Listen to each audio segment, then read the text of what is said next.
Hello friends, welcome to the competitor content ఛానల్కి. ఈరోజు మన సబ్జెక్ట్ ఇప్పుడు మనం మాట్లాడుకోపోయేది సైన్స్. ఇది నేను కంటెంట్ అండ్ మెథడాలజీ రెండు క్వశ్చన్స్ ప్రాక్టీస్ చేపిస్తాను. ఈ రిపీటెడ్ అయిన క్వశ్చన్స్ అండ్ ఇంపార్టెంట్ కూడా, మీ క్విక్ రివిజన్కి చాలా హెల్ప్ఫుల్ అవుతుంది. ఇది గ్రాండ్ టెస్ట్ 1 అండి. ఫస్ట్ టాపిక్ ఇప్పుడు చేస్తున్నాను. దేని కూడా సిరీస్ కంటిన్యూ చేస్తాను. ఇలానే మా ఛానల్కి సపోర్ట్ చేస్తూ ఉండండి. Like share subscribe. కంపల్సరీ సెషన్ని కూడా షేర్ చేయండి మీ ఫ్రెండ్స్తో. ఓకేనండి, టాపిక్లోకి వెళ్దాం. ఇప్పుడు రెండు కంటెంట్ అండ్ మెథడాలజీ రెండు క్వశ్చన్స్ వస్తాయి. లాస్ట్లో మెథడాలజీ అండి. ఓకే, ఫస్ట్ క్వశ్చన్ అండి.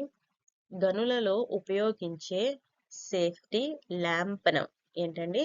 సేఫ్టీ ల్యాంప్ను కనుగొన్న శాస్త్రవేత్త ఎవరు? And right answer is sir Humphry Davy అన్నమాట. ఎవరండి ఏం కనుక్కున్నారు? సేఫ్టీ ల్యాంప్ గనులలో మాట. నెక్స్ట్, ఇస్రో వాణిజ్య విభాగమైన యాంట్రిక్స్ కార్పొరేషన్ లిమిటెడ్ ఎచ్చట కలదు అంటే ఎక్కడ ఉంటుంది? అంటే ఇస్రో యొక్క హెడ్ క్వార్టర్స్ బెంగళూరులో ఉంటుందండి. ఇస్రో వాణిజ్య విభాగమైన యాంట్రిక్స్ కార్పొరేషన్ లిమిటెడ్ మాట. స్త్రీ పురుష పుష్పాలు ఒకే మొక్కపై ఉంటే ఆ మొక్కను ఏమంటారు? And right answer is option 2 is right answer అండి. ద్విలింగాశ్రయి మొక్క అంటారు. అంటే స్త్రీ పురుష పుష్పాల యొక్క ఒకే మొక్కపై ఉంటే ద్విలింగాశ్రయ మొక్క అంటారు. నెక్స్ట్, పక్షులకు కావాల్సిన వాతావరణాన్ని కృత్రిమంగా సృష్టించి పరిరక్షించే ప్రదేశాలను ఏమంటారు? ఏంటండి? పక్షులకు కావాల్సిన వాతావరణాన్ని కృత్రిమంగా సృష్టించి పరిరక్షించే ప్రదేశాలను ఏమంటారు అంటే ఏవియారీలు అంటారు. ఆప్షన్ 2 ఇస్ రైట్ ఆన్సర్ అండి. భూపటలానికి కేంద్రానికి మధ్య ఏంటంటే భూపటలానికి మరియు కేంద్రానికి మధ్య ఉన్న పొరను ఏమంటారు? And right answer is option 1 is right answer ఏంటండి? భూ ప్రావరణము. నెక్స్ట్, సూర్యునికి అతి దగ్గరగా ఉన్న గ్రహం ఏమిటి? సూర్యునికి అతి దగ్గరగా ఉన్న గ్రహం ఏంటంటే బుధుడు మాట, Mercury. Option 3 is the right answer. విమానాలలో ఎత్తు కొలవడానికి ఉపయోగించే సాధనం ఏమిటి? విమానాలలో ఎత్తు కొలవడానికి ఉపయోగించే సాధనం ఏమిటంటేనండి, and right answer is altimeter అన్నమాట. Option 3 is the right answer. ఈ క్రింది ఏ కటకం మధ్య భాగం పల్చగాను నెక్స్ట్ అంచులు మందంగాను ఉంటాయి? ఏ కటకం అంటే option 2 is the right answer. పుటాకార కటకం మాట. నెక్స్ట్, పదార్థంలో అణువులు కదలిక లేకుండా ఉష్ణం ఒక చోట నుండి మరో చోటకు ప్రసరించుటను ఏమంటారు? రైట్ ఆన్సర్ ఇస్ ఆప్షన్ 1 అండి. ఉష్ణ సంవాహనం అని అంటారు. నెక్స్ట్, అయస్కాంత అనయస్కాంతీకరణ జరిగే విధం ఏమిటి? చూద్దామండి. పైవన్నీ మాట అంటే నిర్లక్ష్యంగా వినియోగించడం మరియు వేడి చేయడం అండ్ వ్యతిరేక దిశలో అయస్కాంతీకరించడం, ఇవన్నీ అనయస్కాంతీకరణ జరిగే విధం మాట.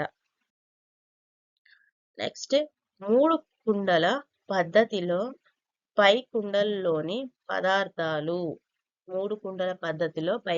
పదార్థాలు ఏమిటి అంటే ఇక్కడ మనకి ఆప్షన్ 1 అండ్ ఆప్షన్ 2 అండి రైట్, కాబట్టి మనకి ఆప్షన్ 4 అనేది రైట్ అవుతుంది. ఏమిటి? గులకరాళ్ళు మరియు కర్రబొగ్గు పొడి మాట. ప్రధాన మితులు ఏవి అంటే పైవన్నీ వస్తాయండి. పొడవు, ద్రవ్యరాశి అండ్ కాలము, ఇవన్నీ ప్రధాన మితులు మాట. So option 4 is the right answer అండి. ఊపిరితిత్తుల వద్ద రక్తంలోని హిమోగ్లోబిన్ ఆక్సిజన్ ను గ్రహించి ఏ విధంగా మారుతుంది? రక్తంలోని హెమోగ్లోబిన్ అనేది ఆక్సిజన్ ని గ్రహించి ఏ పద్ధతిలో మారింది అంటే ఆక్సిజన్ ని గ్రహించింది ఏమిటి హెమోగ్లోబిన్, సో ఆక్సి హెమోగ్లోబిన్ అవుతుంది. ఈజీ అండి. Option 1 is right answer. ప్రపంచంలోకెల్లా అతి చిన్న జీవరాశి ఏది? ఏంటండి? ప్రపంచం మొత్తంలో అతి చిన్న జీవరాశి ఏది అంటే వైరస్ అని చెప్పుకోవచ్చండి. నెక్స్ట్, ఆకులలో ఆకుపచ్చదనం లోపించడానికి కారణమైన పోషక పదార్థం ఏమిటి? ఏంటండి? ఆకులలో ఆకుపచ్చదనం అంటే గ్రీన్ తగ్గిపోవడం కారణం అంటే పోషక పదార్థం ఏమిటి? కారణం అంటే నైట్రోజన్ మాట. కొద్దిగా స్పెల్లింగ్ మిస్టేక్ ఉంది చూడండి. నైట్రోజన్. కాల్షియం సిలికేట్లు మరియు కాల్షియం అల్యూమినేట్లు ముద్దలను ఏమంటారు? కాల్షియం సిలికేట్ మరియు కాల్షియం అల్యూమినియం ముద్దలను ఏమంటారు అంటే క్లింకరులు అని అంటారు. ఆప్షన్ 2 ఇస్ రైట్ ఆన్సర్ అండి. శరీర అవయవాలలో రక్త కేశనాళికలతో ప్రారంభం మగునవి ఏమిటి అంటే శరీర అవయవాల్లోని రక్త కేశనాళికలతో ప్రారంభమయ్యేవి ఏమిటి అంటే సిరలు మాట. ఓకేనండి. Option 1 is the right answer, సిరలు. కింది వాటిలో చర్మంలో భాగమైన అంతశ్చర్మంలో ఉండేది ఏమిటి? అండ్ ఇక్కడ మనకి పైవన్నీ రైటేనండి. ఏమేమి ఉంటాయి? తంతు కణజాలం ఉంటాయి, రక్తనాళములు ఉంటాయి, అండ్ నాడి తంతువులు కూడా ఉంటాయి. So option 4 is the right answer అండి, పైవన్నీ. నెక్స్ట్, శిశువు ప్రవర్తనలో బ్లూమ్ సూచించిన లక్ష్యాలలో భావవేశ రంగుకు సంబంధించి సరి అయిన వాటిని గుర్తించండి. సో ఏంటంటే ఒకసారి మళ్ళీ చూద్దాం. శిశువు ప్రవర్తనలో బ్లూమ్ సూచించిన లక్ష్యాలలో భావవేశ రంగంకు సంబంధించిన సరి అయిన వాటిని గుర్తించండి అన్నారు. ఇదంతా మనకి మెథడాలజీ కిందకు వస్తుందండి. ఓకే, ఇక్కడ మనకి రైట్ ఆన్సర్ వచ్చేసరికి 5 అండి. ఏమేమి చూస్తారు శిశువు ప్రవర్తనలో అంటే గ్రహించడం, ప్రతిస్పందించడం, విలువ కట్టడం అంటే తెలుసుకుంటారు ప్రతిదానికి, మళ్ళీ స్పందించడం అండ్ విలువ కట్టడం అన్నమాట. So 5 is the right answer అండి మనకి. శాస్త్రీయ ప్రక్రియ నైపుణ్యాలలో మరొక ముఖ్యమైన ప్రక్రియ నైపుణ్యంను ఏమంటారంటే పరికల్పన చేయడం. ఇవన్నీ మనకి చెప్పాను కదండి, మనకి సైన్స్ మెథడాలజీ కిందకు వస్తవి. ఇందాక క్వశ్చన్ దగ్గర నుంచి స్టార్ట్. నెక్స్ట్ క్వశ్చన్ అండి, విద్యార్థి సృజనాత్మకతను, భాష సామర్థ్యాన్ని అత్యధికంగా అంచనా వేయడానికి ఉపయోగపడే ప్రశ్నలు. ఏ ప్రశ్నలు అంటే వ్యాస రూపం, ఎస్సే టైప్ క్వశ్చన్స్ అనేవి చాలా ఉపయోగపడతాయండి వ్యాస రూపం. నెక్స్ట్, పాఠ్య ప్రణాళిక విద్యార్థుల వయస్సుకు తగినట్లుగా వారి అవసరాలను తీర్చేటట్లుగా ఉండాలి. ఇది ఏమిటి? ఏ సూత్రం ఏమిటండి? ఒకసారి మళ్ళీ చూద్దాం.